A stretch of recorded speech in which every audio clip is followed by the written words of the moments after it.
नमस्कार, मैं हूं संजय शर्मा। आप देख रहे हैं 4PM न्यूज नेटवर्क। गजब का आदमी है राहुल गांधी।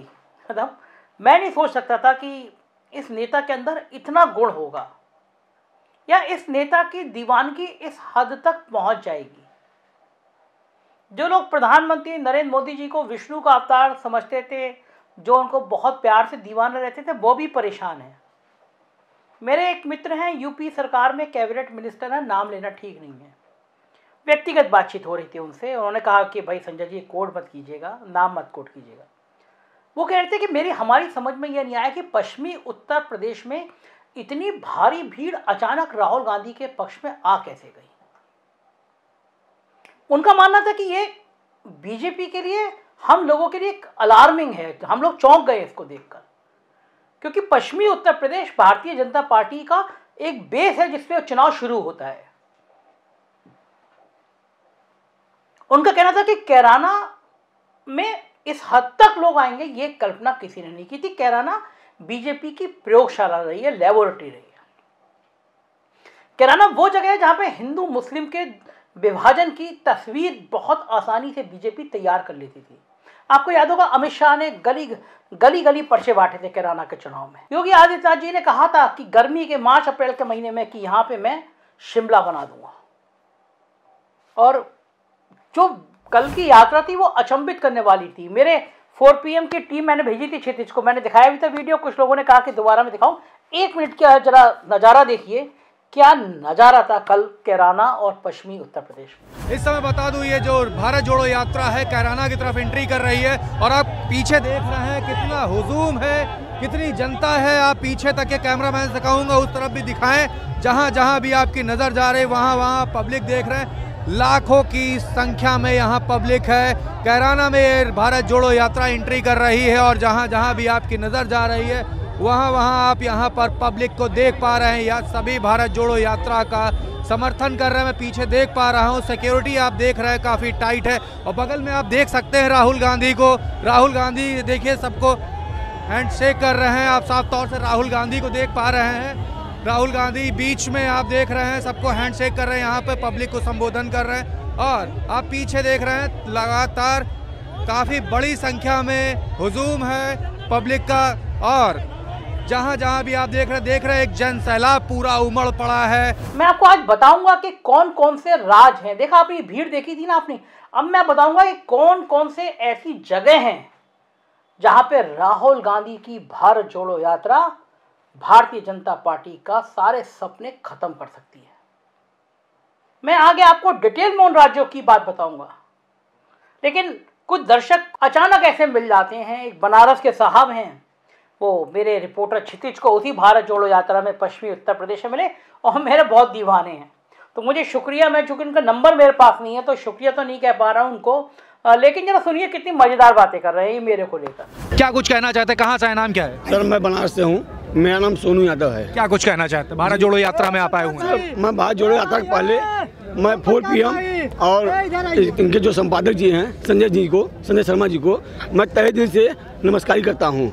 अब मैं कहना चाहता हूँ कि जितनी ईमानदारी से ये अपनी पत्रकारिता करते हैं सर, कि आज जो बीजेपी सरकार है हिल गई है सर, हिल गई है। अगर इनका चले ना तो ये भी खरीद ले, लेकिन संजय शर्मा, अभिषेक शर्मा और रवीश कुमार सब बिकाऊ नहीं होते। तो ये दीवानगी इसलिए है क्योंकि मैं सच की बात कहता हूँ। मैं सत्ता की चाकरी नहीं करता, सत्ता की चरण वंदना नहीं करता, सच बोलता हूँ, इसलिए लोगों को पसंद आता हूँ। तो चलिए मैं लेके चलता हूँ आज की राहुल गांधी की भारत जोड़ो यात्रा इतनी सफलता के साथ मुकाम तक क्यों बढ़ती चल रही है। और ये यात्रा इसलिए भी काफ़ी सफल रही है क्योंकि इस यात्रा में राहुल गांधी सीधे आम लोगों और उनके मुद्दों से कनेक्ट होते हुए दिख रहे हैं। लगातार संवाद कर रहे हैं, किसी के कंधे पे हाथ रख रहे हैं, किसी के संग चाय पी रहे हैं, कहीं चाट खा रहे हैं, कहीं बेरोजगारी की मार झेल रहे नौजवानों से, और कहीं वो अग्निवीर स्कीम के प्रभावों से जितने प्रभावित नौजवान हैं उनको आश्वासन दे रहे हैं।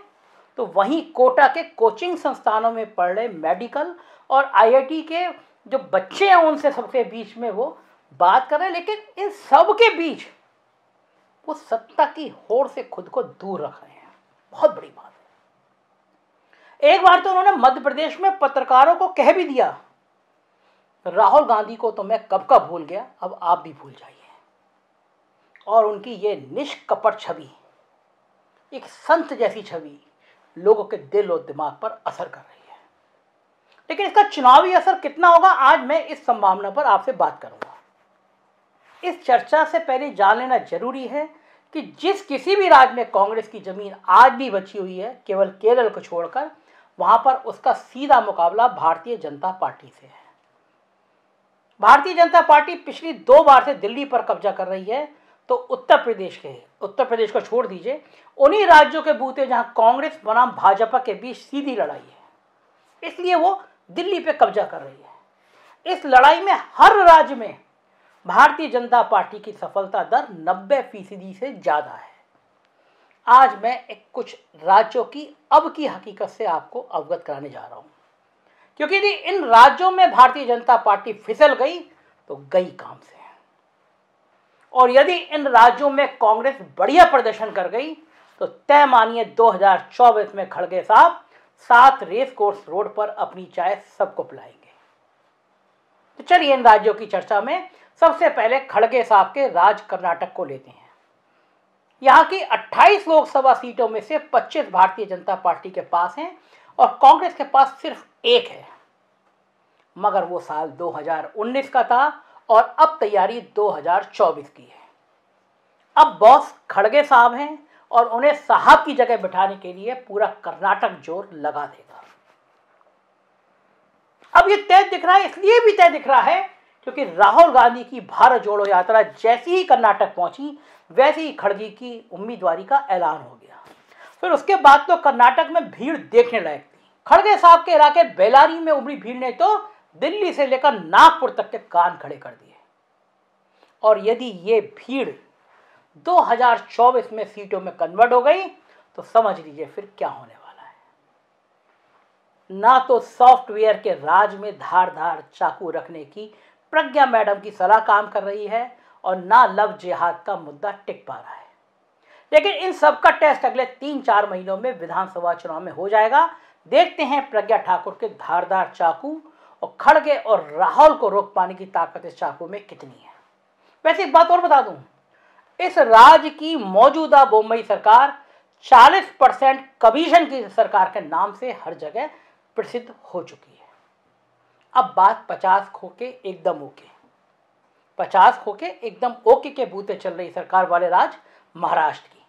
वैसे नारा हम नहीं लगा रहे हैं, ये मत कहिए कि नारा मैंने लगा दिया। ये नारा भाजपा और गुवाहाटी मॉडल वाले विधायकों को सामने देखकर जनता खुद ही लगाने लगी। आपको याद होगा कि महाराष्ट्र की 48 में से 42 लोकसभा सीटें पिछली बार भाजपा गठबंधन ने जीती थी, लेकिन तब बाला साहब ठाकरे की विरासत भारतीय जनता पार्टी के साथ हुआ करती थी। लेकिन अब हालात ये है कि अंजना ओम कश्यप, आपको याद होगा एक वीडियो वायरल हुआ था, उन अंजना ओम कश्यप के शब्दों में कहें तो शिवसेना के राहुल गांधी, आदित्य ठाकरे अब राहुल गांधी का हाथ थाम चुके हैं। शरद पवार दिल्ली से पुणे तक कांग्रेस के कार्यालयों में जाने लगे हैं। लेकिन इस बीच महाराष्ट्र को मिले 4 प्रोजेक्ट साहब के राज्य में ट्रांसफर हो चुके हैं। गडकरी जी मार्गदर्शक मंडल की वेटिंग लिस्ट में बिठाए जा चुके हैं।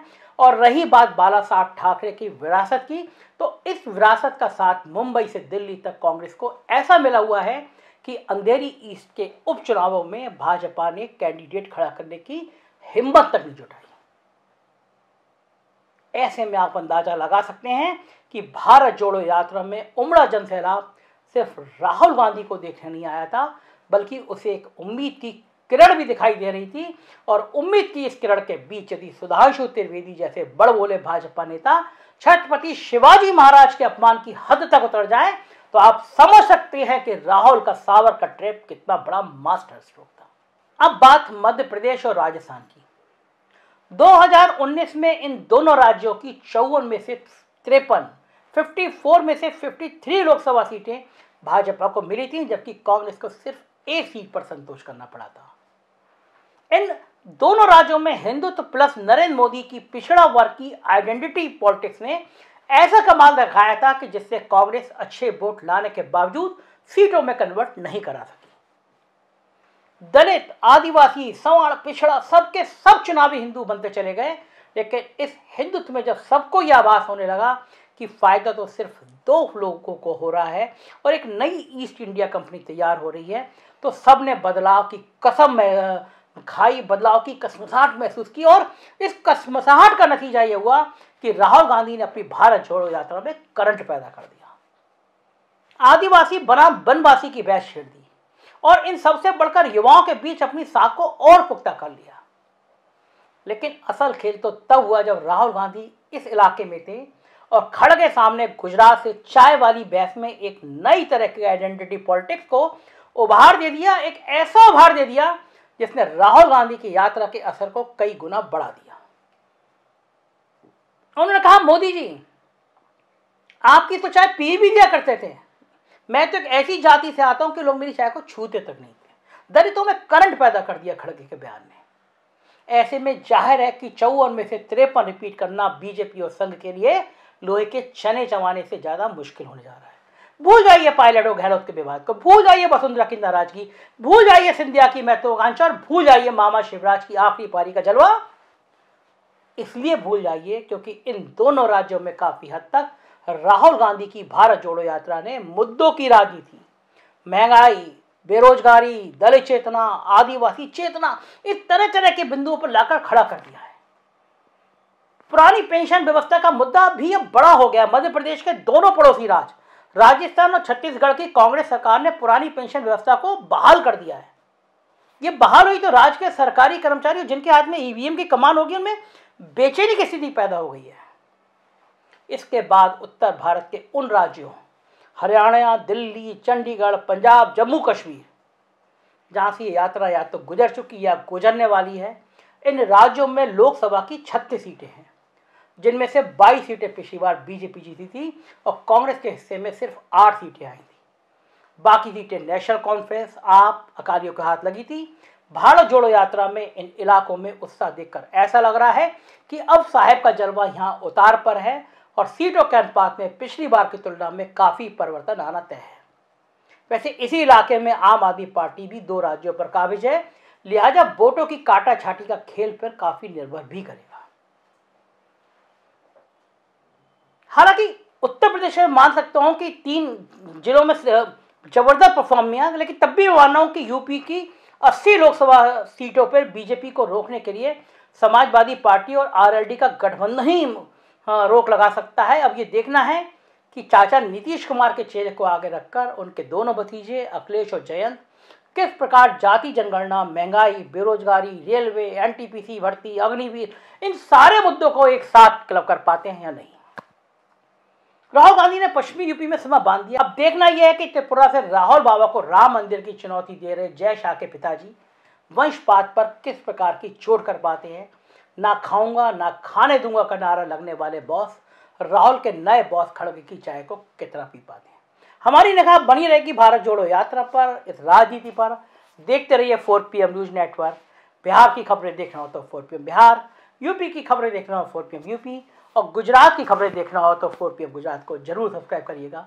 शुक्रिया।